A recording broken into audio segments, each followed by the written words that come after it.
Hello everyone, and welcome to part 3 of PS Vita exclusives. I think this will be the final part. I think I have reached the end of the pile and my research, but it's been quite a journey, and it's certainly been very interesting for me. There were a few titles that I hadn't realized were exclusives, or the other way around.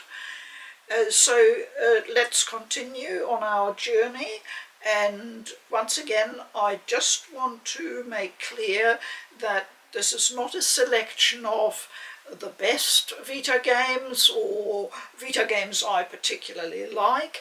No, the focus is on, is this game an exclusive? And then the second question, is it worth getting it for your Vita collection? Let's start off with a very, very strong contender. You all know I'm a big fan of the Disgaea series.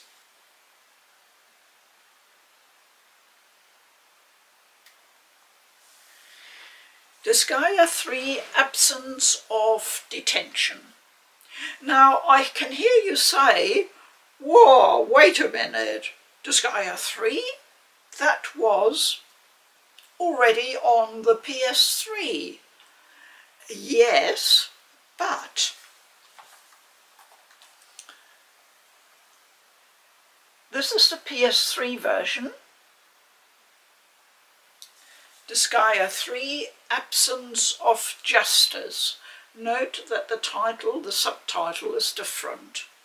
I have literally spent hours thinking about, is this an exclusive or not?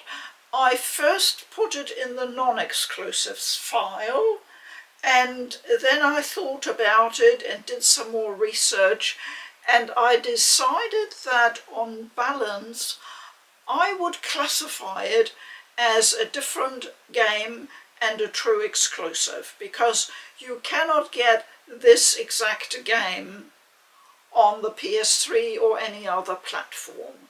The PS3 version is certainly very, very similar, and the PS Vita game is built on a port of this game, but hear me out what the differences are. So, Absence of Detention, the PS Vita game, is an enhanced remake of the PS3 game, Disgaea 3 Absence of Justice, which came out in 2008. The enhanced remake of Disgaea 3, named Disgaea 3 Return originally in Japan, was released for the PlayStation Vita as a launch title in Japan in December 2011. It was then released in North America and Europe in April 2012, subtitled Absence of Detention. Now, the remake differences, and this is why I always say the version differences are really important, and that's what I look at. For starters, the Vita version includes all the DLC from the original game. Nothing special about that. You expect that with ports to a new platform. Many Vita games were done that way, like the Italia games. The Plus version always had all the DLC included, so that in itself doesn't make it a new and different game. However, they completely revamped the Vita version. The front touchscreen and rear touchpad were incorporated, and that certainly makes quite a difference for gameplay. The event scenes and many of the animations were revamped. There have been new terror level spells developed for this game. There are 4 new scenarios and 2 new characters. There were lots of tweaks for the monster classes and unique attacks, making it more similar to Disgaea 4. Fuka and Desko from Disgaea 4, A Promise Unforgotten, can be unlocked as playable characters. There's a new power level for skills and rank 41 weapons. There's also a new feature called Honor Quotient, HQ for short. And that is just some, not even all, of the new features, the revamping, the differences. It has made the game substantially different, in my opinion, and that's why it just made it over the line, but in my opinion, this version of Disgaea 3 on the Vita is so different from the original that I would classify it as a new and different game in its own right, and therefore a Vita exclusive. You cannot get this game on the PS3 or PS4 or anywhere else. Now let's look at a completely different type of game, a game with a huge fun factor and from a franchise that has been very well known for a long time, and that is the pesky little Super Monkey Ball series. Now this Vita version is called Banana Splitz. There are so many Super Monkey Ball games, how come this is an exclusive? Let's have a look. It is obviously a platformer, and if you know the series at all, you will know that the game involves the player directing a monkey inside a sphere through a variety of obstacle courses and to a gate at the end of the level. This particular Vita game was developed by Marvelous AQL and published by Sega for the PlayStation Vita.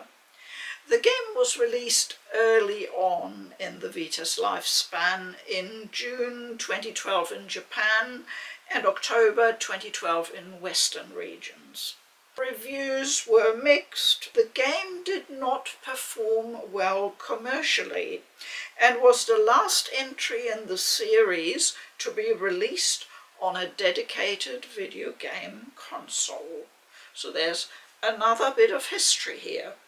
I have noticed recently that this game, which used to linger around bargain bins and that when I first started looking for Vita games years ago now, and I always bypassed it because Super Monkey Ball didn't mean anything to me. I'd never played any of the other games and I thought it looked like it's for kids, and it probably is, I don't know, but I know many adults who also enjoy it, so, you know, I'll just show you the reverse of the side of the case as well.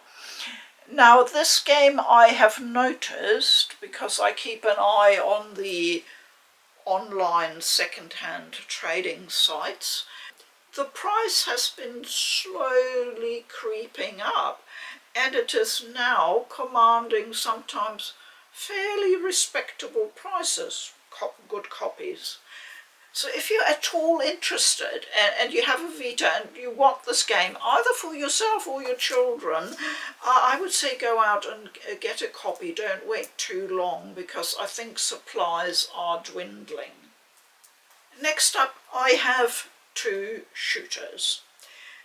Now I'm not much into shooters, so don't expect any great insights from me. I'm sorry I can't give them, but these should be quite solid games that you might want in your collection if you are interested in shooters. So the first one is Call of Duty. This is Black Ops Declassified, and as far as I'm aware, this particular Call of Duty is only available on the Vita. It was obviously developed specifically for the Vita. It's a 2012 first-person shooter, as you would expect from Call of Duty. They're all first-person shooters, and developed by Instigate Games, which used to be known as Nihilistic Software, and it was published by Activision for the Vita. The Metascore is 33. Now that is a shockingly low figure. I can't tell you much about the game except that I have obviously heard people talking about it on the Vita Island community, and I think there had been really high expectations for a Call of Duty game on the Vita, and in the end it was probably rushed and didn't provide anything really special that the COD community was looking for. So still, I know several people who have played it and said, yeah, okay, it's not a brilliant Call of Duty game, but they, over a holiday break or whatever, they had fun with it. If you really like shooters and you're into Call of Duty, then I would think this might be a perfectly good game to have. And you won't care about some of the flaws and issues that obviously concerned other people if you're a fan of the series. That's how things usually work out. I mean, it's the same in the licensed anime games field. You know, if you're a fan of, like as an example, in part 2 I had AW Phoenix Festa, you know. Unless you're a fan of the anime series, you're probably not going to find an awful lot of interest in that game. That's how it goes. So here we have another shooter developed by the same developer, Nihilistic Software. Resistance Burning Skies. Now this is obviously part of the Resistance series, which I think is quite well thought of, but Burning Skies is only on the Vita. So it's a first-person shooter as well, part of the Resistance series, and it was published by Sony themselves in May 2012. You control a character called Tom Riley, who is a firefighter and battles an enemy called the Chimera during the invasion of the United States. So quite a good story setup, really. Perhaps not the most original, but it certainly sounds like quite a good story to me. It has a Metacritic rating of 60, so quite respectable. I can't comment on the game itself since I obviously haven't played it, but from what I've heard on the Vita Island community, people who have played it said they enjoyed it and they thought that it was overall a pretty good game. So if you're into shooters and want to add to your Vita collection and haven't already got it, then I would say get a copy. It shouldn't be too difficult, and I don't think they're too expensive, so I think there's still supplies around. Now here is an interesting game with a very Japanese ninja theme. Shinobido 2, Revenge of Zen. I think copies of this game might be getting pretty rare now, so not easy to find anymore. If you see a copy and you're into this style of game, you might want to grab it. Now, Shinobido 2 was published by Spike in Japan in 2011 and by Namco Bandai in North America and the PAL regions in 2012. So again, a very early game. It was developed by Acquire, who are authors of the Tenchu and Way of the Samurai series. And there you see the DNA for the game. If you're familiar with Tenchu and Way of the Samurai, then you'll have an idea. Shinobido 2 is a sequel to Shinobido Way of the Ninja and Shinobido Tales of the Ninja. Unfortunately, you can't get the game digitally anymore.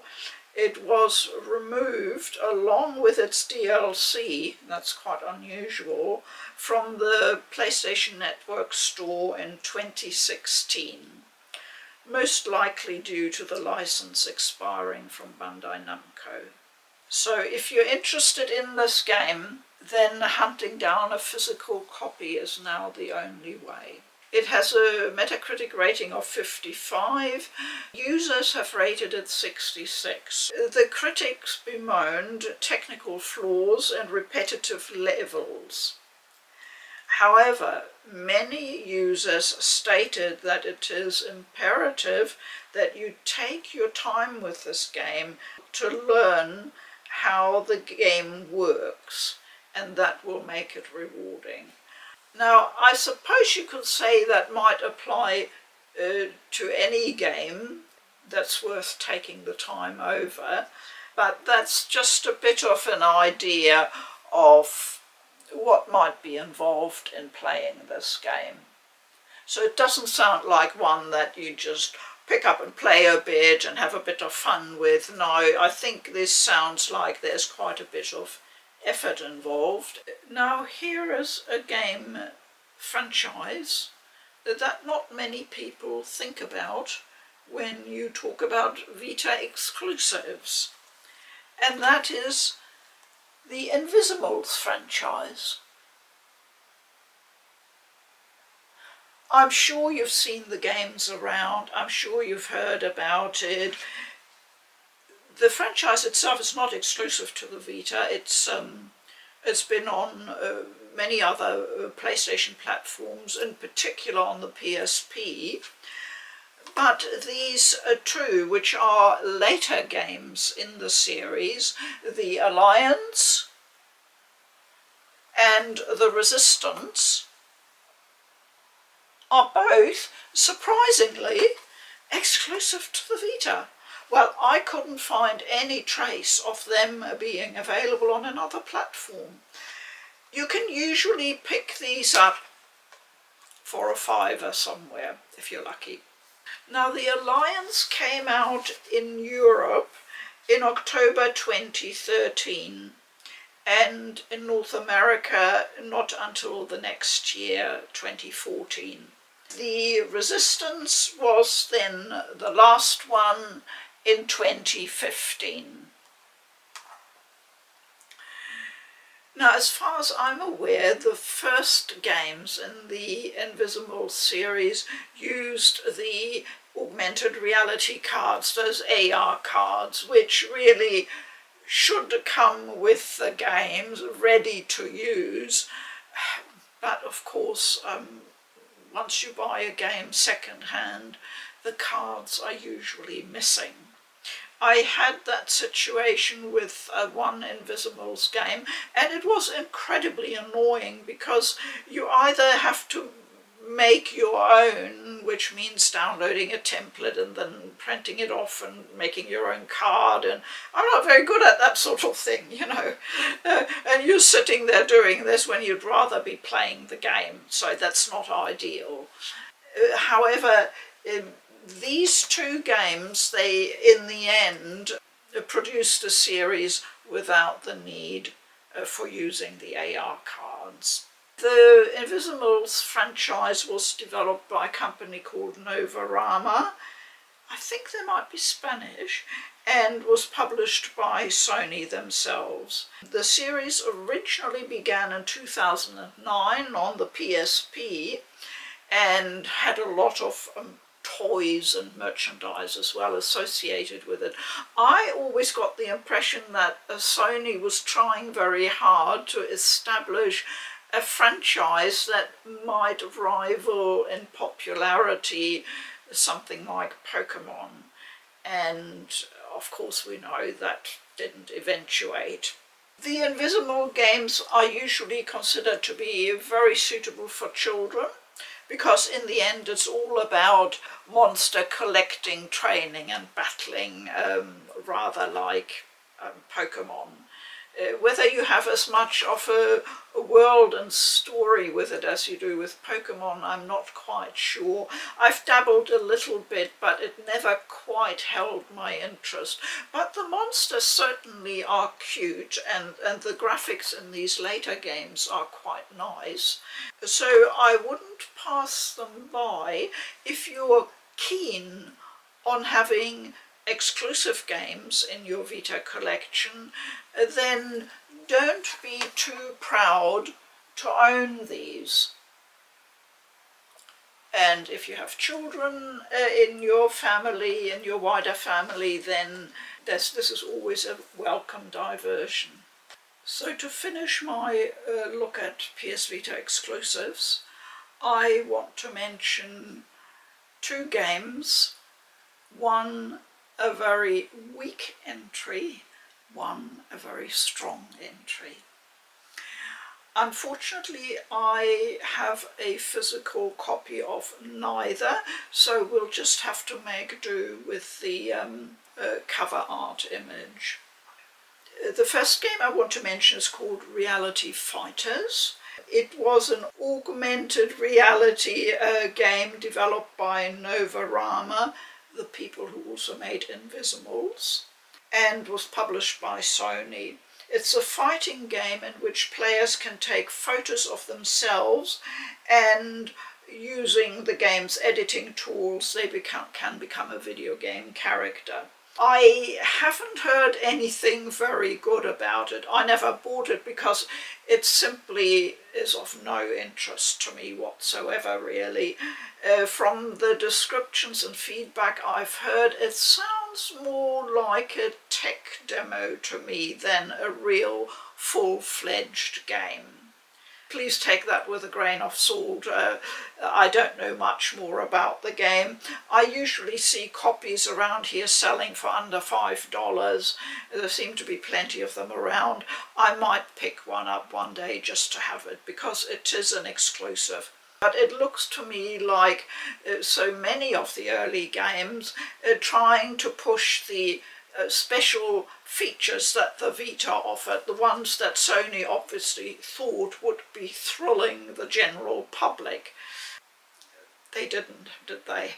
They might have worked in one or two games that used them really, really well, but on the whole, AR hasn't really taken off in a huge way, has it, in video games? Now, the final game I want to mention is actually another launch game, so it's very fitting that we finish with a launch game, and it is also quite a strong entry because it is in the Dynasty Warriors series. I only have this game for the Vita, that's from Dynasty Warriors 8, the port to the Vita, Extreme Legends, but I thought I had Dynasty Warriors next, but I don't, so I guess I'll have to keep an eye out for a copy.